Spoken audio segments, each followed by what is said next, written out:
One-on-one with Rose Namajunas. How are you? I'm doing great. How are you? I'm very good, very excited. Pay-per-view coming up, UFC 237, and you are going into the belly of the beast to defend your Strawweight championship. Are you both excited or maybe just a little bit nervous? I'm always nervous for the next challenge, the next biggest thing, you know. I've had experience going into the belly of the beast. I think the 2 times going into New York, I definitely was not the favorite going into the first fight when Joanna came out victorious second time. Even then, I was still slightly an underdog, so, you know, I feel good about being in those type of situations. And this one's obviously going to be to a whole nother level, but I'm ready. Yeah, you are going to be the most hated person in Rio for at least that 25-minute period. Are you ready for that? I don't know. I think they'll like me, especially if I get her with some jiu-jitsu. I think they'll like me a lot. Let's talk about your last fight, because you shocked the world when you first won the title in such an emphatic fashion, and then you went back a rematch with the same opponent, and it was a hard-fought 5-round affair. Does that give you another level of confidence to know that not only can you get that upset of the century that people want to label it at the time, but you can go in there and grind it out and back your skill set and still get the same result?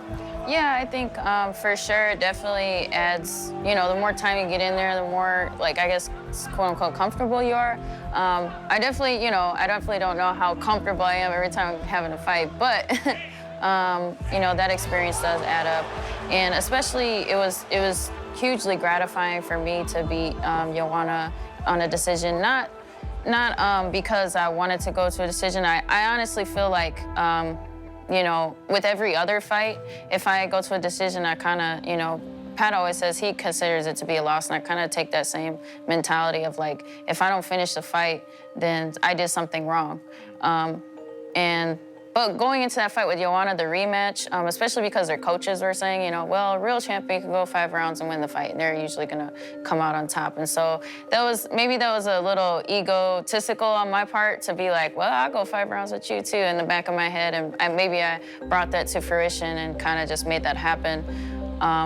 You know, going back, I wouldn't change it, but at the same time, it's like, it's cool that I was able to beat her on decision. You threw a hand grenade into that entire division by unseating the long-time champion, and it opens up a lot of potential. So when they lay the division out in front of you, was Jessica the fight that just made sense and the one that you wanted? Of course, yeah. I mean, especially after her last fight, but it was kind of up in the air, you know, sort of. You know, she was pretty dominant most of her fights, but that last one definitely solidified her as like the rightful contender. And yeah, I can't wait to challenge her. What about the matchup excites you?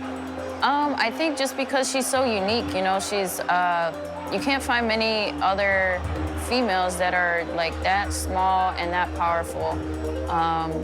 She's kind of, if you put a shrink ray on Pat, you know, it might be like, that might be what he would look like, you know what I mean? So it's really interesting, and I'm really, you know, I'm starting to break her down in terms of, like, you know, strategy and whatnot, and I can't wait. You know, as time goes on, I'll be getting closer and closer to breaking that code. She's not going to see this in any way, shape or form. So let me ask you then, when you look at your skill set and her skill set, and you are breaking it down, what are the attributes that you focus on inside the gym in the training camp? We just focus on everything, like just the next development and myself as a complete champion. And it just so happens that you know, she's the perfect challenger to test that against. And you know, definitely keep working on the things that made me successful to this day. You know, punch them in the face, take their back, and choke them out. And I don't think that's going to change in this fight. It's just finding a way to adapt it to her style, and finding a way to implement it in that fight and make it so that, you know, I shut down her strengths and attack her weaknesses. So focusing on Andrade, how does that fight go? How does it get done? How do you see yourself getting the arm raised in Rio?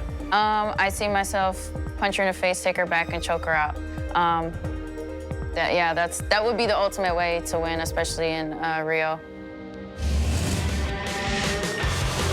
Next, Professor Elvis Sinisic